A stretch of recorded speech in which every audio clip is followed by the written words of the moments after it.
GIT graduate Jennifer Batten can tell some good stories about how a few phone calls can change your life. Hello, you've reached Jennifer, La Casa de Riff.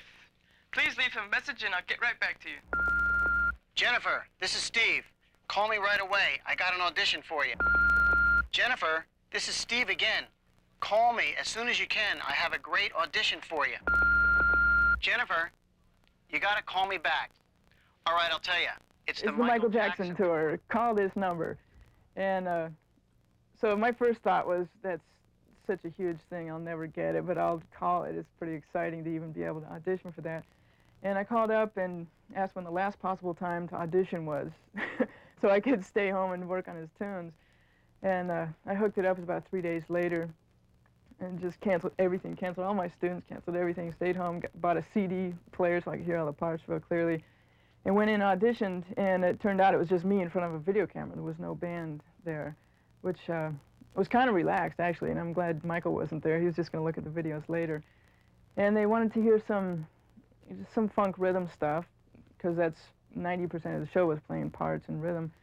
And so I did something like that and went into rock solo land. Then I played the Giant Steps two-hand solo. And then since I had been playing it in top 40 bands, I played the Beat It solo, ended with that.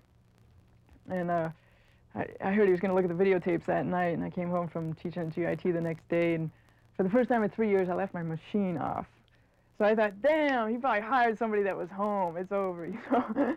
And it wasn't for another couple days till I got a call that basically was I willing to take a year and a half off. And I said, my bags are packed. Take me anywhere for any length of time. Michael had envisioned in his mind how he wanted the band to look. It was called the Bad Tour. He wanted kind of a tough look, and he hired someone to draw out the look. Then I went about being transformed. We came walking into this restaurant, and I saw all this here. My wife was with me, and she says, "Is that Jennifer?" I says, "Yeah, I think so." It wasn't great. To tell you the truth, I was so flying. So happy to have the gig. I didn't really think twice about it for about a couple months, and then one day I looked in the mirror and go, wow, I look weird. Because at first I had a severe mohawk that went like straight up. It wasn't shaved on the sides, but pretty much greased to my head. A lot of hair. And then I asked him after a while if I could tame it down a little bit and at least get a little hair out to the side. She needed an image to project all of her beauty and intelligence and musical intelligence and imagination, and thank God Michael Jackson helped her to get it.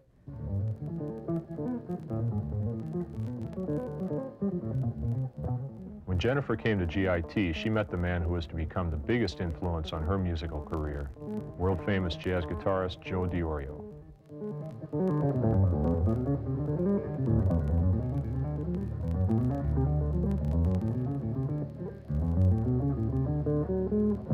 For some reason, DiOrio is the one I connected with. And at the very first part of school, all of them did a concert. I just remember listening to DiOrio and thinking, God, this is the most amazing stuff I ever heard in my life. I never heard anything that fresh to my ears, and ended up hooking up with him. I went to every gig that he did for the next 2 years and taped them and tried to listen to it. He was like the biggest influence of my whole musical history. I went through 2 of his books, Intervallic Designs and a book called Fusion, and memorized them cover to cover. So there's a lot of stuff that definitely sticks, and I try to just evolve it or make it two-handed and do it my own way. I was the catalyst for her. She just kind of got some ideas from me and bounced off of it, and she's given me a lot of credit, but really and truly, it's really her own thing coming out. Even before joining the Michael Jackson tour, Jennifer was hard at work with producer Michael Sembello on what was to become her new record, Above, Below, and Beyond. The album was started like through different transformations and evolutions of Jennifer Batten. Like when I first met her, she was like really like amped, like aggressive, you know, coming from a really aggressive musical standpoint. She got the gig with Michael Jackson and came back like this worldly sage with all these different, I mean, it was like unbelievable. If that didn't happen, I don't think I would have gotten Jennifer to take half of the musical chances on this record. Michael is actually great to work with. I wouldn't say, since we were friends, I guess we were on more relaxed, but still knowing his musicianship and the level of his musicianship, I was intimidated, and about halfway through the recording, I got to the point where I could just run things myself, and I'd just kick him out and just have him check the stuff later. But he definitely kicked my butt in a few areas. In fact, when we first started the record, he said he wanted me to produce. And I just panicked, like, oh God, I'm not a producer, I'm just a guitar player, you know, and I don't even know what to tell the drummer or this and that. And it was kind of a Zen thing, because he did end up producing, but what happened was I evolved to a higher level where I go, okay, I gotta make all these decisions, and I can't just like fluff it off and go, okay, help me, you know. I just took it to the highest level I could and really evolved and really started listening to other drummers and other bass players to really get the rhythm section happening in my head, to know exactly where I wanted it. And basically he let me go where I wanted to go, and I would take it as high as I could, and then he'd come in and bring it to the next level with his expertise. It's a really touchy situation. Anybody that's got their own music, it's kind of hard to have somebody else come in and say, no, I want to change it, I want to do this isn't good enough, and this is, you know. But it was very cool working with him. We didn't have too many arguments. I love to work with an artist that's more technically oriented, because you get that, they get into that inner space. She would stay from like 12 midnight to like 8 in the morning and just not even take a break. I'd have to come in and like drag her out and shake her and throw her in the pool and, you know, put her head in the toilet and flush it a couple times. Wake up, take a break. You know, she just gets so into it. I mean, she'd go for like 10 hours without stopping.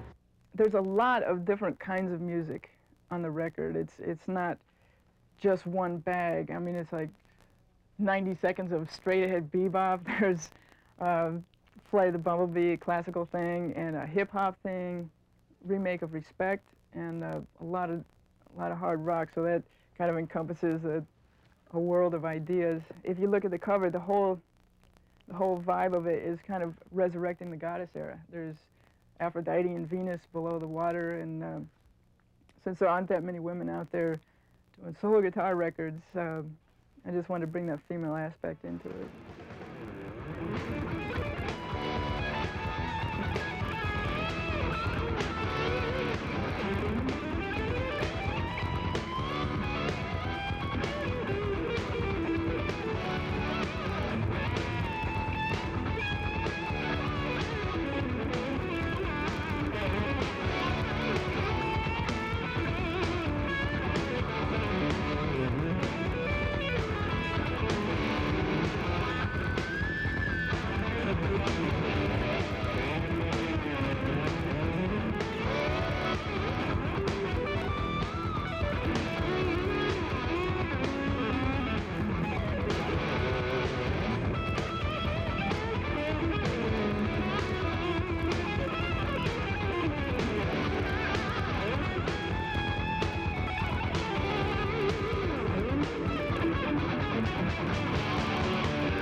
Here's a woman that can play.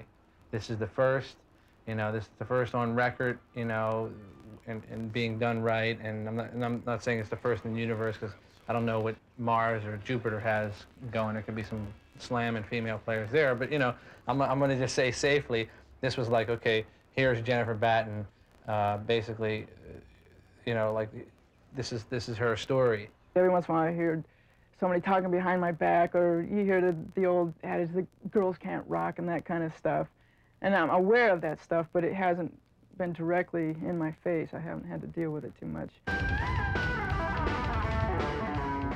Females, when they get ready to go deep, they go deeper than any guy can ever go. She's the best female guitarist, probably the best guitarist in the world, as far as I'm concerned. I mean, what she's playing there is really, really unique, special. And you don't need any hype to get it across, because it just hits you, you know. So let's take it for what it is. I mean, that's Jennifer. I mean, when you start calling a person by their first name or the last name, when they say Jennifer or Bird or Train or somebody like that, man, you know there's something. I mean, she's just Jennifer at this point.